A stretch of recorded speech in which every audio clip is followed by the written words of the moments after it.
नमस्कार विद्यार्थी मित्रों, आगला विडियो में आपणे चेप्टर 5 विषय भणी गया। हवे छे चेप्टर 6। चेप्टर 6 नु नाम शुं छे ते आपणे जोई।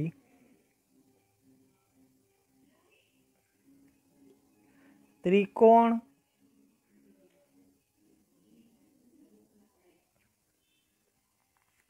अने तेना गुणधर्मो। त्रिकोण अने तेना गुणधर्मो। त्रिकोण अने तेना गुणधर्मों में आपणे शुं शुं भणवानुं छे तेना विषे पहेला आपणे चर्चा कर लई। तो पेलुं छे त्रिकोणनी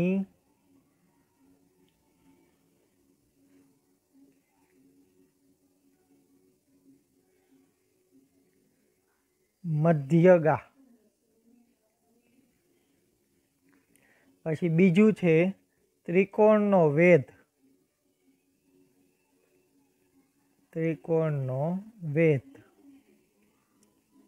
पछी त्रिकोणनो बहिष्कोण अने तेना गुणधर्मो। त्रिकोणनो बहिष्कोण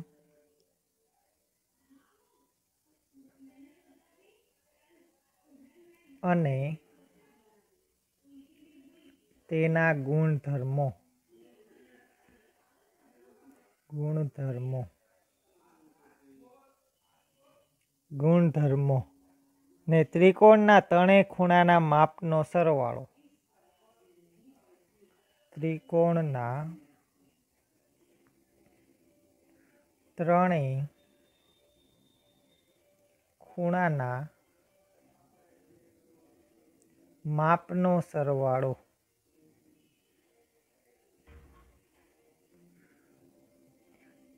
हालो हवे आपणे जोईए के त्रिकोण कोने कहेवाय। बराबर छे। त्रिकोण विषे आपणे जोईए के त्रिकोण कोने कहेवाय।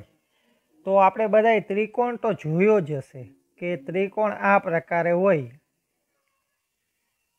આપણે પહેલેથી દોરતા આવ્યા છીએ ને આપણને બધાને ખબર છે કે ત્રિકોણ આને કહેવાય, પણ ત્રિકોણ છે શું, બરાબર, કઈ રીતે બને તેના વિશે આપણે અભ્યાસ કરવાના છીએ. તો ત્રિકોણ છે એ કેટલા શિરોબિંદુથી બનેલો હોય? તો કે 1, 2 અને 3. આ છે તેને શું કહેવાય? શિરોબિંદુઓ.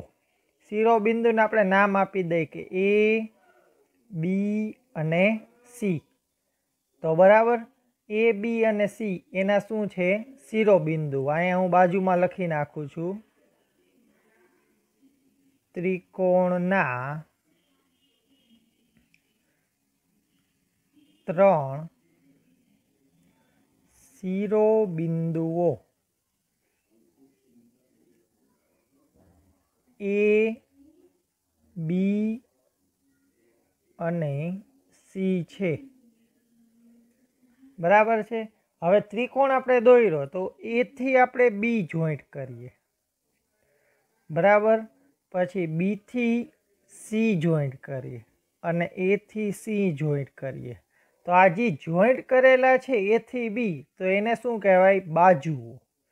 A થી B બાજુ, B થી C બાજુ અને C થી A બાજુ.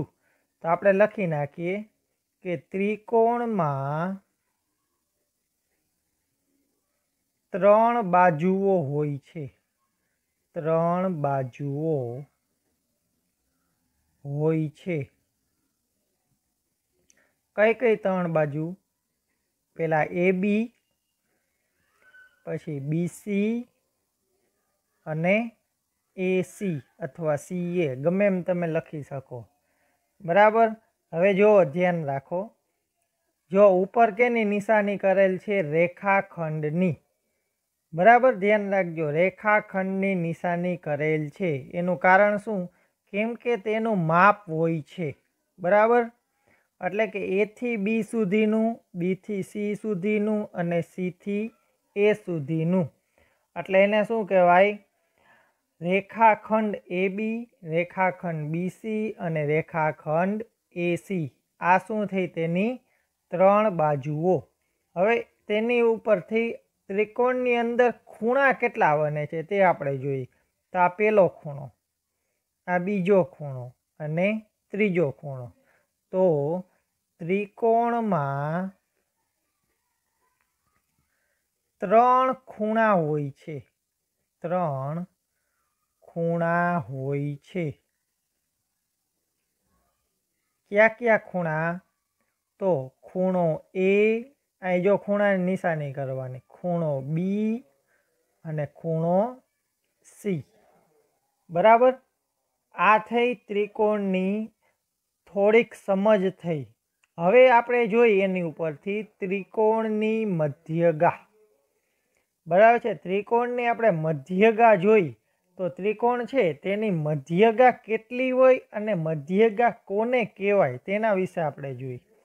જો આ ત્રિકોણ આપેલો છે તો અહીંયા હું નામ આપી દઉં કે પી, ક્યુ અને આર. બરાબર, મધ્યગા. મધ્યગા એટલે કે બરાબર વચ્ચેથી પસાર થતી હોય તો તેને શું કહેવાય? મધ્યગા. એટલે કે મધ્યમાંથી પસાર થતી હોય. માની લો કે આ છે બરાબર મધ્યમાંથી પસાર થઈ. દેખાય બધાયને? મધ્યમાંથી પસાર થઈ. બરાબર, તો આ થઈ તેની મધ્યગા. એવી જ રીતે બીજી મધ્યગા આપણે પસાર કરી શકીએ. જો અહીંથી આવી રીતે વચ્ચેથી પસાર કરીએ તો આ બીજી મધ્યગા થઈ કે નહીં? એવી રીતે અહીંથી પસાર કરીએ તો આ થઈ ત્રીજી મધ્યગા. બરાબર, બરાબર વચ્ચેથી પસાર થઈ તો તેને શું કહેવામાં આવે છે? મધ્યગા. તો ત્રિકોણમાં કેટલી મધ્યગાઓ હોય છે? ત્રિકોણમાં 3 મધ્યગા હોય છે. અને મધ્યગા કોને કહેવાય? વચ્ચેથી પસાર થાય. વચ્ચેથી પસાર થાય તેને મધ્યગા કહે છે. મધ્યગા કહે છે. બરાબર, આ થઈ મધ્યગા વિશે. હવે ત્રિકોણ, બીજો ટોપિક છે ત્રિકોણનો વેધ કોને કહેવાય. બરાબર છે, ત્રિકોણનો વેધ આપણે જોઈએ. આ ત્રિકોણ છે એક, એક્સ, વાય અને ઝેડ. મધ્યગા વિશે તો આપણે જોઈ ગયા. ત્રિકોણનો વેધ. બરાબર, વેધ કોને કહેવાય? તો આપણે જોઈ કે વેધ છે. બરાબર, તો ત્રિકોણની વેધ છે તો આ રીતે આને આપણે બાજુને પણ આપણે વેધ કહી શકીએ. બરાબર, આ ત્રણેય બાજુ છે એને પણ આપણે શું કહી શકીએ છીએ? વેધ. બરાબર, તો જોઈ લ્યો અહીંથી ત્રિકોણમાંથી અહીં વચ્ચેથી આમ પસાર કરીએ તો આને પણ શું કહેવામાં આવે છે? વેધ. આને પણ આપણે પસાર કરીએ તો આને પણ શું કહેવામાં આવે છે? વેધ. બરાબર, વચ્ચેથી પસાર ન થતી હોય પરંતુ આપણે આવી રીતે દોરી શકીએ તો આને શું કહેવામાં આવે છે? વેધ કહેવામાં આવે છે. એટલે કે આને વ્યાખ્યા આપવી હોય તો આપણે કઈ રીતે આપી શકીએ કે ત્રિકોણની કોઈ પણ બાજુને, ત્રિકોણની કોઈ બાજુને, બરાબર, જો આ ત્રિકોણની કોઈ પણ બાજુ છે, બરાબર, શિરોબિંદુથી સામેની બાજુ પર દોરેલા, શિરોબિંદુથી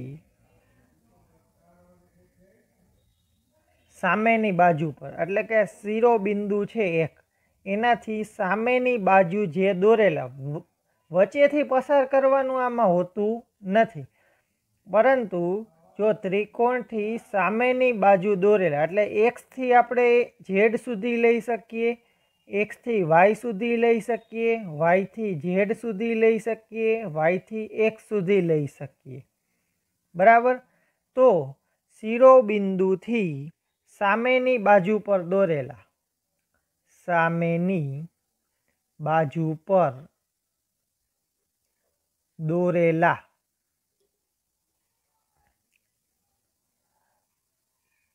લંબ રેખાખંડને લંબ એટલે કે અહીંથી જો આ દોરેલ છે બરાબર, તો આ એક લંબ થયો, અહીંથી આપણે દોરીએ તો આ પણ શું થયો? લંબ. લંબ રેખાખંડને ત્રિકોણનો વેધ કહે છે. બરાબર, તો આને શું કહેવાય? વેધ. ત્રિકોણની કોઈ પણ બાજુ શિરોબિંદુથી સામેની બાજુ પર દોરેલા લંબ રેખાખંડને ત્રિકોણનો શું કહેવામાં આવે છે? વેધ કહેવામાં આવે છે. બરાબર, આ થયું મધ્યગા અને આ શું થયું? વેધ. બરાબર, હવે બે એક હાઈરે આપેલું હોય તો આપણે કઈ રીતે ઓળખવું તે આપણે જોઈએ. હવે માની લો કે તમને આ રીતે આપેલ છે, ત્રિકોણ આપેલ છે એ બી અને સી. એક લાઈન આવી રીતે પસાર થઈ ગયેલી છે અને એક લાઈન આવી રીતે પસાર થઈ ગયેલી છે.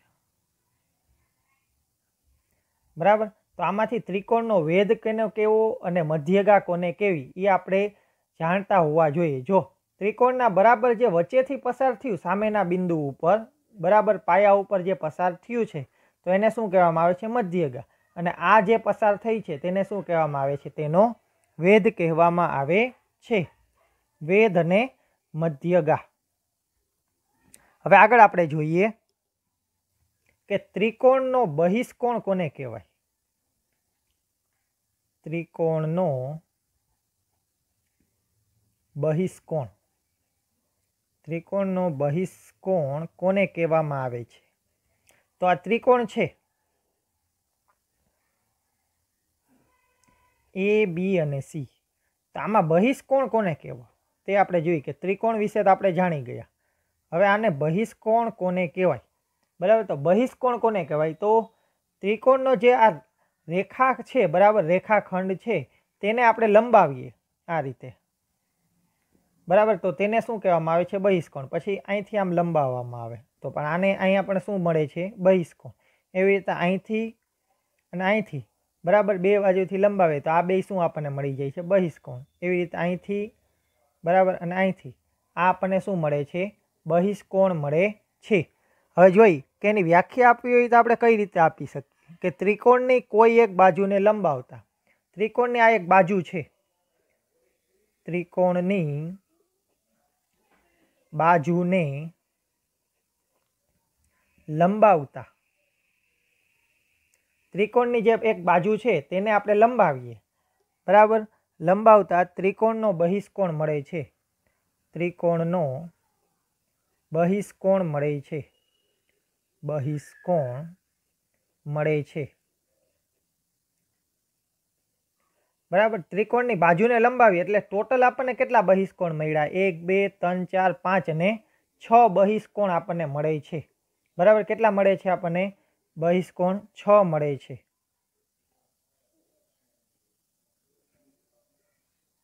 કુલ 6 બહિષ્કોણ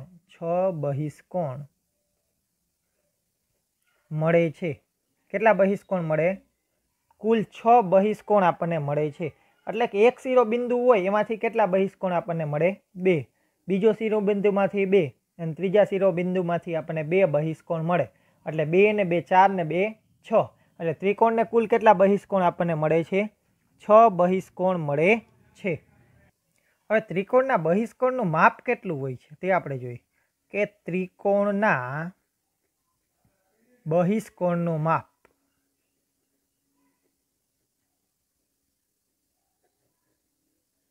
હવે ત્રિકોણના બહિષ્કોણનું માપ કેટલું હોય છે તે આપણે જોઈએ. તો ત્રિકોણના બહિષ્કોણનું માપ 2 અંતઃસમૂહ કોણ. બરાબર, હવે અહીંથી આટલું આપણે લઈએ, બરાબર, તો આનો આપણે સરવાળો કરીએ તો ટોટલ કેટલો આપણને મળે છે? 180 અંશ. કેટલા અંશ મળે? 180 અંશ. એટલે કે અંતઃસમૂહ કોણ, 2 અંતઃસમૂહ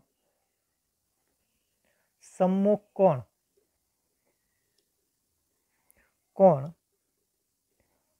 ના માપના સરવાળા જેટલું હોય. માપના સરવાળા જેટલું હોય, સરવાળા જેટલું હોય છે,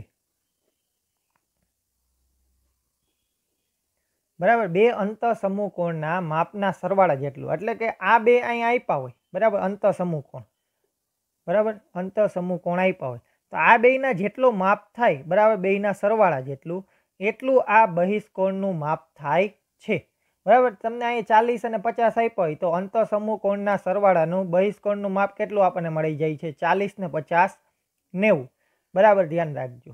પરંતુ અહીંયા માપ આપેલું હોય તો આપણે શોધવું કીધું હોય, શોધવાનું કીધું હોય તો કેટલામાંથી બાદ કરવા પડે? 180 અંશમાંથી બાદ કરવા પડે છે, બરાબર। હવે ત્રિકોણ આપણે જોઈએ કે ત્રિકોણના અંદરના ખૂણા છે તેના માપનો સરવાળો જોઈએ। ત્રિકોણના ખૂણાના માપનો સરવાળો, માપનો સરવાળો, ત્રિકોણના ત્રણેય ખૂણાના માપનો સરવાળો આપણે જોઈએ કે આ ત્રિકોણ છે પી, ક્યુ અને આર, બરાબર, ત્રણ, બરાબર, ખૂણા આપેલા છે, પહેલો ખૂણો, બીજો ખૂણો અને ત્રીજો ખૂણો, ત્રણેય ખૂણાના માપનો સરવાળો કેટલો થાય તે આપણે ગોતવાનું છે। તો પી છે, ક્યુ છે અને આર છે, બરાબર। તો ત્રિકોણના ત્રણેય ખૂણાના માપનો સરવાળો કેટલો થાય છે? 180 અંશ। આ તમારે યાદ રાખવાનું, ત્રિકોણના ત્રણેય ખૂણાના માપનો સરવાળો, માપનો સરવાળો 180 અંશ થાય છે, બરાબર, 60 60 અને 60। પરંતુ આ ત્રિકોણ છે કયો હોય તો 60 60 60 આ, બરાબર, ત્રિકોણના ત્રણેય ખૂણાના માપનો સરવાળો 180 અંશ થાય તો કે સમબાજુ ત્રિકોણ, બરાબર। આગળના ધોરણમાં આપણે ભણી ગયા કે સમબાજુ ત્રિકોણ, બરાબર। તો હજી હું તમને યાદ કરાવી દઉં, બે ત્રિકોણ આપણે ભણ્યા હતા તેના વિશે આપણે જોઈ લઈ કે બે ત્રિકોણ ક્યાં ક્યાં હતા। તો એક સમબાજુ અને એક સમદ્વિબાજુ, બે ત્રિકોણ આપણે જોઈ લઈ કે પેલો આપણે જોઈ સમબાજુ અને સમદ્વિબાજુ, સમદ્વિબાજુ, આ બે ત્રિકોણમાં ફેર કેટલો છે તેના વિશે આપણે જોવાનું છે કે સમબાજુ ત્રિકોણ, બે ત્રિકોણ જો અહીં એક દોરીને દેખાડો, ત્રિકોણ બે આપણને સરખા જ દેખાય, બરાબર, ત્રિકોણ બે આપણને કેવા દેખાય છે? સરખા। બે ત્રિકોણ છે સરખા, તો દાખલા કે એકને નામ આપી દઈએ એ, બી અને સી, અને બીજો ત્રિકોણ છે એને આપણે નામ આપી દઈએ એક્સ, વાય અને ઝેડ, બરાબર। સમબાજુ અને સમદ્વિબાજુમાં ફેર કેટલો હોય છે તે આપણે જોઈએ। તો સમબાજુ તે ત્રિકોણ હોય છે, સમબાજુ ત્રિકોણ, એની ત્રણેય બાજુ કેવી હોય છે? સરખી હોય છે। દાખલા કે અહીંયા 6 સેમી માપ આપેલું હોય તો ત્રણેયનું કેટલું હોય? 6 સેમી જ હોય છે, બરાબર। ત્રણેય ખૂણાય કેવા હોય છે? સરખા હોય છે, બરાબર, યાદ રાખજો। ત્રણેયના ખૂણા પણ કેવા હોય છે? સરખા, અને ત્રણેય બાજુઓ પણ સરખી હોય છે। તો સમબાજુ ત્રિકોણ વિશે આપણે જોઈએ કે સમબાજુ ત્રિકોણ, બાજુ ત્રિકોણ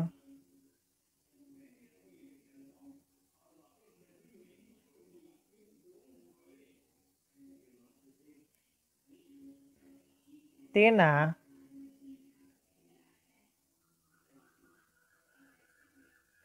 ખૂણા સરખા, ખૂણા સરખા અને બાજુઓ પણ, બાજુઓ પણ સરખી જ હોય છે, બાજુઓ પણ કેવી હોય?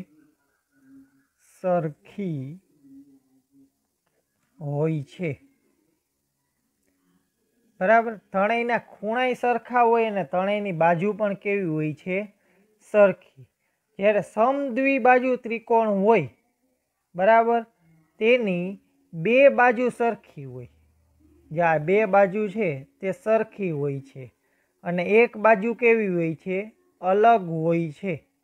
बराबर। तो समद्विबाजु त्रिकोण होय, दाखला के अहींया 7 सेमी, अहींया 7 सेमी ने अहींया केटला होय 8 सेमी। तो बे बाजू सरखी होय अने एक बाजू केवी होय छे अलग होय छे, એટલે समद्विबाजु त्रिकोण होय, समद्विबाजु त्रिकोण માં બે બાજુ સરખી હોય છે, બે બાજુ સરખી હોય છે અને એક બાજુ अलग होय छे, अलग होय छे। बराबर। आ केवो त्रिकोण थयो? समद्विबाजु त्रिकोण। बराबर। समद्विबाजु त्रिकोण में शुं होय? बे बाजू सरखी होय अने एक बाजू केवी होय छे अलग होय छे। जे समबाजु त्रिकोण में केवुं होय छे? त्रणेयना खूणाय सरखा होय अने त्रणेय बाजुय केवी होय छे सरखी होय छे। बराबर। अने एक बाजू केवी होय छे अलग, समद्विबाजु त्रिकोण में। हजी एक त्रिकोण आपणे जोई लई के विषम बाजू, विषम बाजू, विषम बाजू त्रिकोण होय तो तेनी त्रणेय बाजू केवी होय छे? विषम बाजू में त्रणेय बाजुओ अलग अलग होय छे। दाखला के अहींया 8 होय, अहींया 7 होय, अहींया 5। जेना त्रणेय खूणाय अलग होय अने त्रणेय बाजुय अलग होय तेने शुं कहेवाय? विषम बाजू त्रिकोण। त्रणेय बाजुय अलग होय अने त्रणेय खूणा अलग होय छे, अलग होय छे। बराबर। तेने केवो त्रिकोण कहेवाय? विषम बाजू त्रिकोण कहे छे, विषम बाजू त्रिकोण कहेवाय। केवो त्रिकोण कहेवाय? विषम बाजू त्रिकोण कहेवाय छे। बराबर। आ त्रण त्रिकोण विषे आपणे भणी गया, तेना बहिष्कोण, तेना मापनो सरवाळो, पछी त्रिकोणनी मध्यगा अने त्रिकोणनो वेध। हवे जोई के काटकोण त्रिकोण अने पायथागोरसनो गुणधर्म। बराबर। त्रिकोण छे पण केवो छे? काटकोण। आपणे आगळ केटला त्रिकोण भणी गया ते आपणे जोई ले के त्रिकोणना प्रकार। बराबर। त्रिकोणना प्रकार केटला आपणे प्रकार भण्या हता? तो के काटकोण, लघुकोण अने गुरुकोण। बराबर। काटकोण आपणे कोने कहेता हता? जेनुं माप 90 अंश होय तेने काटकोण। पछी जेनुं माप 90 अंश करता नानुं होय तेने लघुकोण। पछी जेनुं माप 90 अंश करता मोटुं होय तेने गुरुकोण। बराबर। आटलुं आपणे भणी गया हता। हवे आमां आपणे काटकोण त्रिकोण अने पायथागोरसना गुणधर्म विषे आपणे जोवानुं छे के काटकोण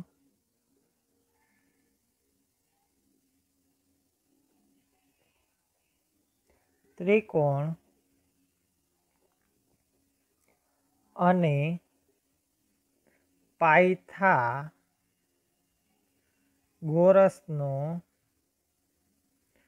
ગુણધર્મ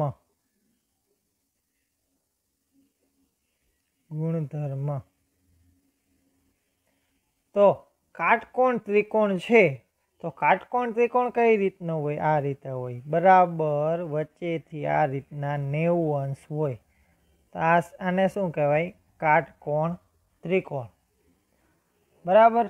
તો એમાં આપણે નામ આપી દઈએ એ, બી અને સી. તો કાટકોણ ત્રિકોણ બનેલો કઈ રીતે છે તે આપણે જોવાનું છે. તો એક આપણે છે એક લંબચોરસનું આપણે ઉદાહરણ લઈએ કે લંબચોરસ બધાએ જોયું હશે.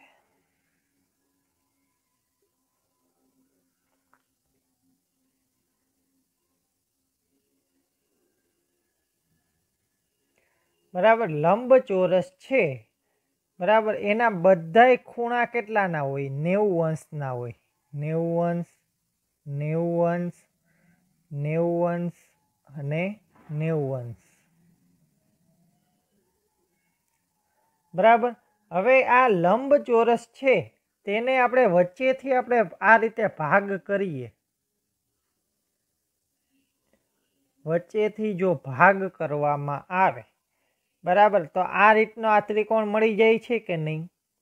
અહીંયા 90 અંશ મળે છે, આના બે ભાગ કર્યા એટલે આ બે ખૂણા કેવા થઈ ગયા? 90 કરતાં નાના, એટલે 45 ને આપણે માનીને ચાલીએ આ 45 ને આ કેટલા થઈ જાય? 90, બરાબર.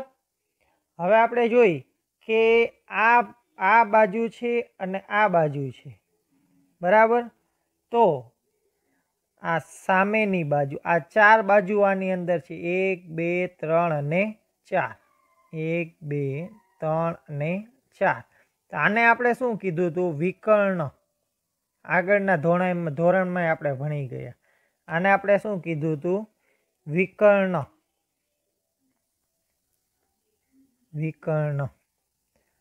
બરાબર. અને આ થઈ પેલી બાજુ,